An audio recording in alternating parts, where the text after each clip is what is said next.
There are great processes that we can bring first responders through. I'm part of a team of responders, critical incident stress management. And we go in and we do sit with one person at a time, but more often it's for a group debrief where all the folks who were part of that incident come into a room and we talk about what happened in a prescribed way that helps take the emotion out of the event. So the memory always stays there, but the emotion can settle down a bit. And as we're able to more and more encourage our first responders to partake in these, instead of what it used to be is we had a really crappy experience, let's go out and have a drink. And if you did anything other than that, you were considered wimpy and not strong enough to do the job. That's changing. And our first responders are healthier. They have a healthier response to things when they're able to process it in a good way.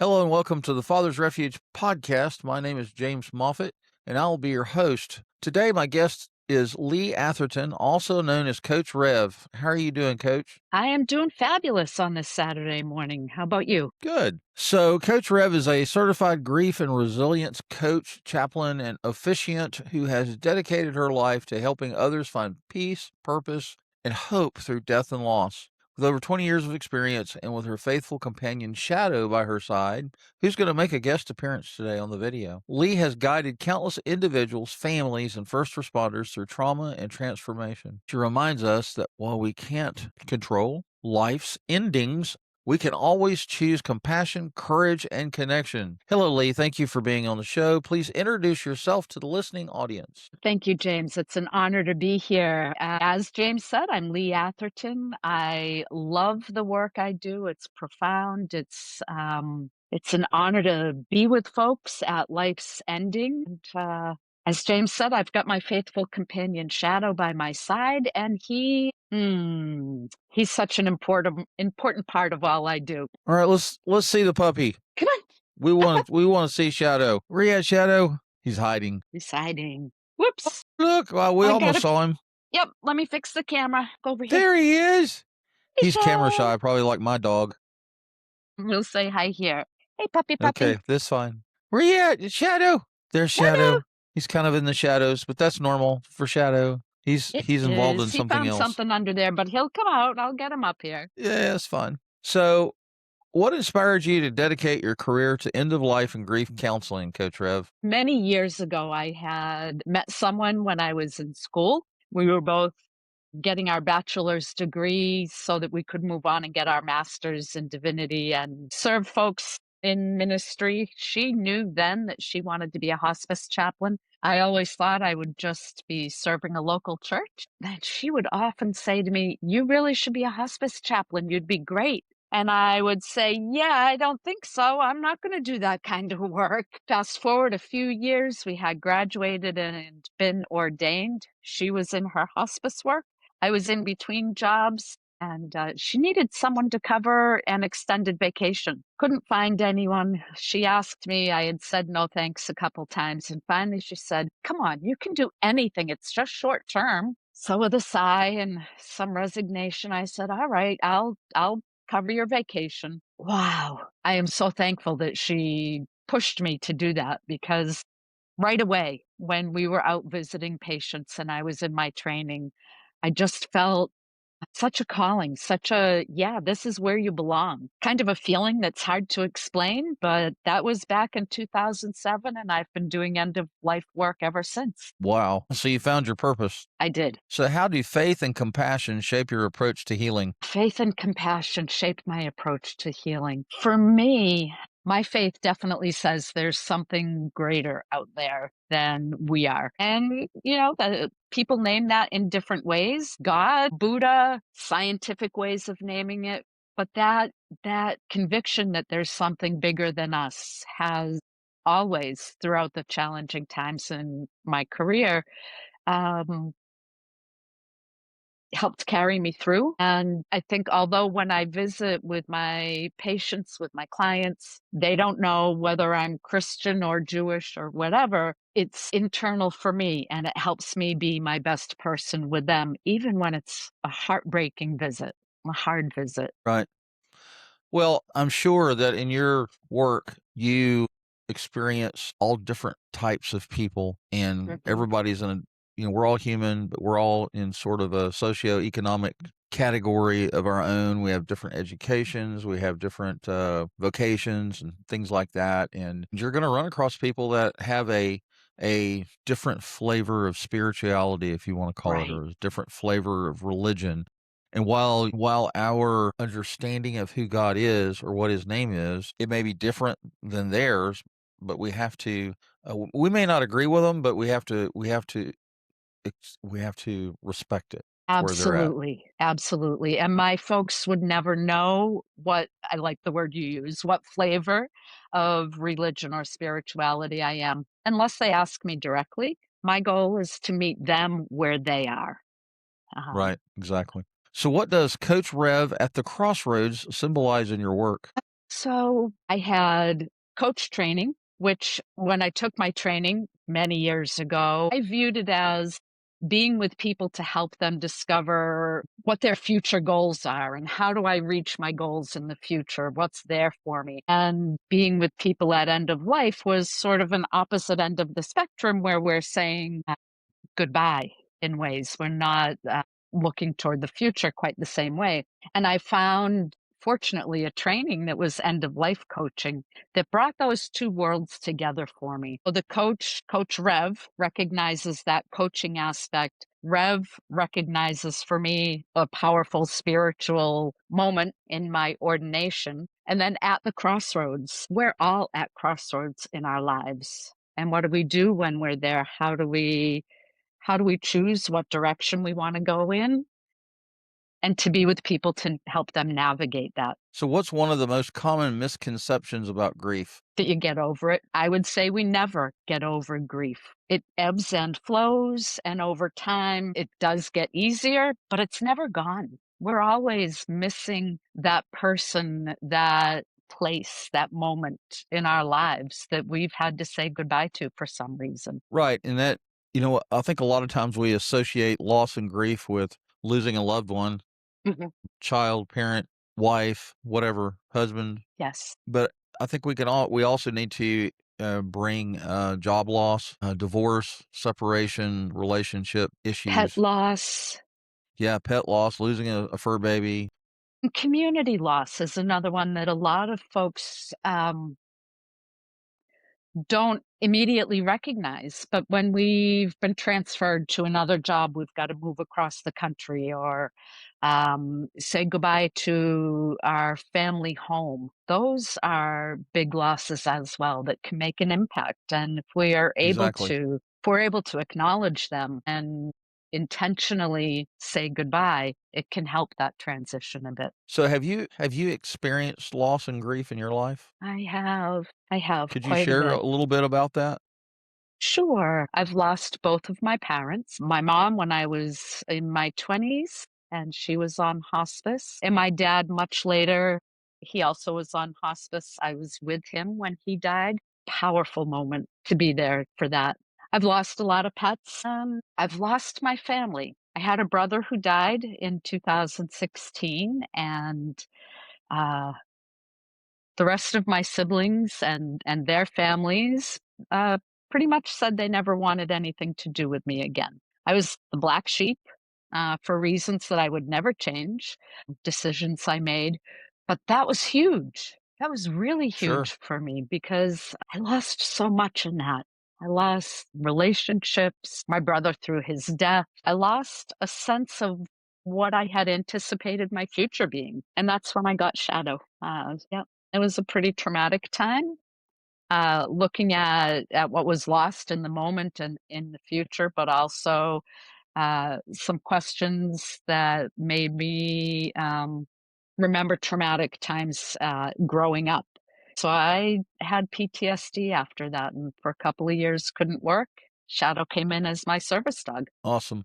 Yeah. So, can you walk us through the stages of grief and what that looks like? Hard to say what it looks like. So there are many stages of grief. A lot of people think of Elizabeth Kubler-Ross's stages, and that's a great foundation, but she never meant it to be you do stage 1 and then at a certain amount of time you go to stage 2 and then stage 3. It's not linear like that. Stages of anger, denial, especially denial if someone dies suddenly, a tragic death, our minds can't handle it, so we just, nope, that didn't happen. I just can't wrap my mind around it. Denial, anger, resentment, at times joy. That's a tough one to imagine. Joy with loss. And I've renamed and reframed some of the stages. Obviously, I don't think she talks about joy, but at some point, we're able to look at what we've lost and remember the joyful moments in it, to celebrate who that person or whatever it was we lost was, and be able to laugh and smile again. I talk about grief as riding a class 5 whitewater river. So you're on that boat and you are holding on for dear life. You don't know what's around the corner, whether you've got to lean this way, lean that way, duck your head, what's going to pop up in front of you. And it's a wild ride. But eventually, you do come to those still waters of rest and peace. It's all over the map. Right. Anxiety is another one that I like to talk about. Oh, yeah. People get anxious and suffer with anxiety, and fears goes hand in hand with that. Right, right. Often our world is upside down when we've lost someone or something. And when we're in an uncertain time or place in our lives, we can't help but have anxiety come in. It's just a Right. normal human response. How can we better support a loved one in pain or mourning? I always think of the words, the ministry of presence, and just being with someone, knowing that you don't have to find the perfect words to say.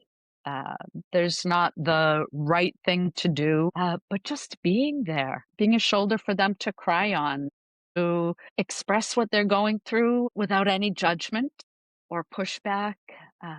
Not saying things like, oh, you'll get over this, or it's okay. God wanted your loved one. God called your loved one home for a reason. Even if the person you're with would feel that way if they were talking to someone else, you don't want to say it because they can be hurtful, even when we're Sure. trying to be most helpful. That, and I tell folks, don't say, what can I do for you? How can I help?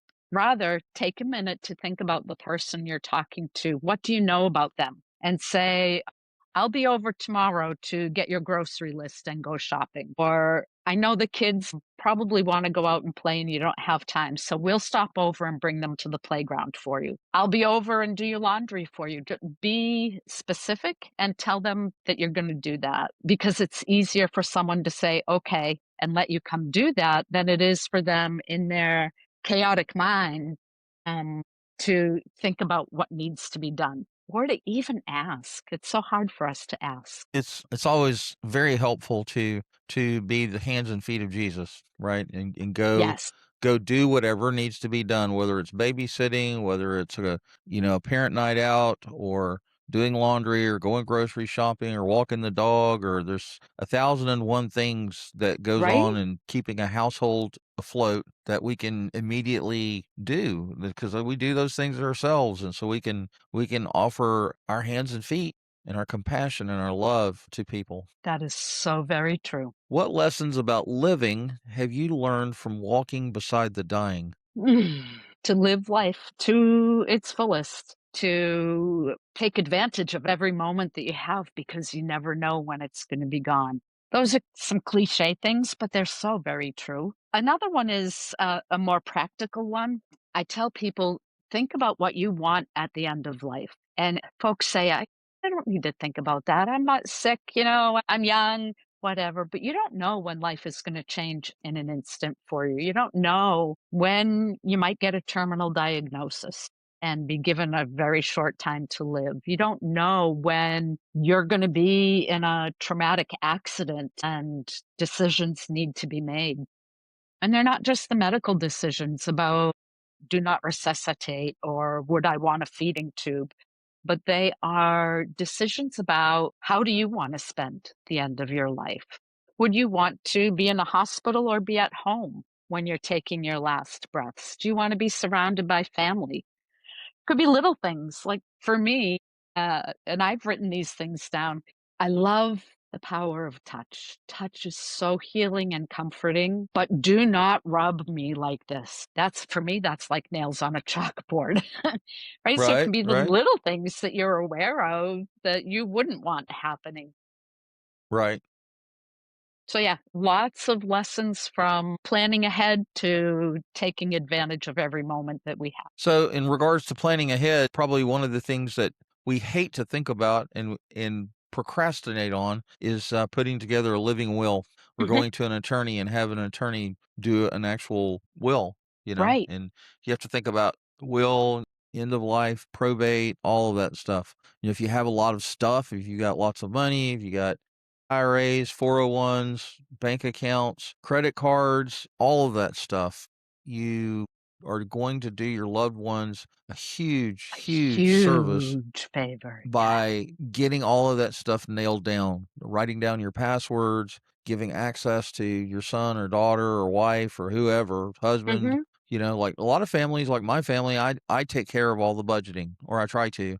I do what I can with it. You do the best you can with what you got, right? Right. And there's always more bills at the end of the paycheck, seems That like. is yes, yeah. But if you're the partner that does all the budgeting, handles all the money and makes money decisions, and have access to accounts that they don't have access to, it's a good idea to give them access to it, Right. before the end. That way there's not any kind of red tape or whatever that they got to roll around in to gain access to the funds or whatever. Right. So, And more immediate, let me ask you, James, have you thought about your funeral or your end of life celebration? What you'd want that to be like? yes, I'm gonna get cremated, and then Katie's gonna find one of the people that I don't like, and she's just gonna throw the ashes on them. I'm kidding. When my ex-wife was alive, she was the target, but unfortunately she's passed away, or maybe fortunately, I don't know. She had some sort of kidney disease, and she's no longer with us, and so I can't speak ill of her. One of the pieces when I talk to people about planning for end of life is thinking about what would you like your funeral service to be like? What kind of scripture readings or other sacred text do you want? What kind of music would you want to be there? Right. Would you want it to be a solemn moment where folks are dressed in black and lots of weeping? Or would you like people to be remembering all the fun stuff of your life and celebrating? Yeah, I want people to have a party. And one of the things I would like to bring up while we're talking about end of life and stuff like that, and I think they don't call it funerals anymore. I think they call it celebration of life, and which I think is awesome. Mm, But if you have loved ones, don't wait until they die to stand around and go, "Oh, I just love them so much. They meant the world to me." Blah blah blah. And I'm like, listen, if you have a loved one that you haven't mhm. talked to in 10 years, whatever's going on with you and them, just pitch it out the window. Life is short, and find a way to bridge the gap and go see them. There's so many families that have angst. They have ongoing feuds, and you know what I'm talking about. It's I just do. childish, petty, excuse my French, bullshit. Just life is short. We're all going to die. Your loved ones are going to pass away. And the last thing that we want is regret. You don't want to be at the celebration of life and go, "Oh my God, the last thing I said to that person was what kind of a worm they were." or some kind of hateful thought, or we don't want those regrets, and you don't have to have Right? those. Go make it right. It doesn't mean that if somebody has done something awful to you that you're not going to forget that, but you can forgive them. You can find the grace and the mercy that you need to Mm. forgive them of whatever it was that they did in the past, and find a way to bridge that gap and let them know that, yeah, you're a worm, but I still love you. Right? Right? You Yeah. know, Yeah. you are who you are. And when you point a finger at one person, you're pointing four fingers back at yourself. Back at yourself. We're all human. We all make mistakes. We all say things that we don't want to say in the heat of the moment. Mhm. And what do? We have to learn how to forgive one another and to get along. Right. So, you know, let's not wait until somebody has already passed on to go, "Oh my god, I should have said this," or "Oh my gosh, I should have said that." Coulda, Or shoulda, woulda. I've carried this anger, for so many years. And 9 times out of 10, if you're angry with somebody, they may not even know that. They may not know that you're carrying that anger. And so Yeah. who's that anger hurting? You. Hurting It's yourself. not hurting them, it's hurting Yeah. you. Right? But anyway, Yeah. so much for that little sermonette. So you work closely with first responders. What makes their grief experience unique? Whew. I think there are a lot of pieces that make their grief unique. So if you think about what a first responder often goes through day to day or week to week, they are seeing lots of loss, lots of traumatic loss. I'd say 99 times out of 100, they have built a wall that some people would say, "Oh, they're cold. Oh, they never cry." They've got to do that for some protection. And so when it comes to their own personal loss, it's harder to break down that wall and to let themselves feel any grief in the same way that you or I might, to be able to let it out in some way. I always tell people, don't pretend you're fine. Don't stuff it down because it'll always come out to bite you. It's not as easy for a first responder to do that. And when they experience a loss, it's a lot more than just that loss because it opens the door to remembering all of the losses that they've seen along the way. And that compound trauma, that's what we call it, can make it so much more challenging, so much more difficult to get through it. I'd say that's one of the Yeah, I bigger think ones. I think first responders, because they see so much loss, and they see the worst of humanity sometimes, or a lot of times they see the worst of humanity, and they're rolling up on all sorts of scenes, and they see horrible things, they experience horrible things. And so I think Hmm. one of the ways that they survive is to compartmentalize these things Yeah. so that they don't have to deal with them. But it's like you said, eventually the dam's going to burst, and so there has to be healthy ways for them to deal with that sort of thing, Yes. which is where you come in. I try. I think that's what chaplains do, right? When Yes. they're like a voluntary chaplain for the fire department or police department or whatever. Right. Exactly. And So what can care? Go ahead. there are great processes that we can bring first responders through. I'm part of a team of responders, critical incident stress management. And we go in and we do sit with one person at a time, but more often it's for a group debrief where all the folks who were part of that incident come into a room and we talk about what happened in a prescribed way that helps take the emotion out of the event. So the memory always stays there, but the emotion can settle down a bit. And as we're able to more and more encourage our first responders to partake in these, instead of what it used to be is we had a really crappy experience, let's go out and have a drink. And if you did anything other than that, you were considered wimpy and not strong enough to do the job. That's changing. And our first responders are healthier. They have a healthier response to things when they're able to process it in a good way. That's awesome. Yeah.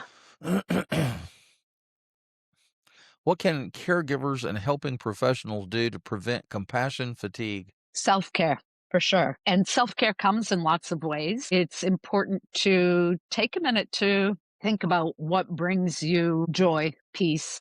Think about it when you're not in the midst of chaos, and be sure you do those things. Intentionally build them into your, whether it's a daily routine, a weekly routine, or what have you. It could be as simple as making sure you're drinking enough water throughout the day. For first responders, since we were just talking about them, how do you intentionally weave that in when your days are often pretty dang chaotic?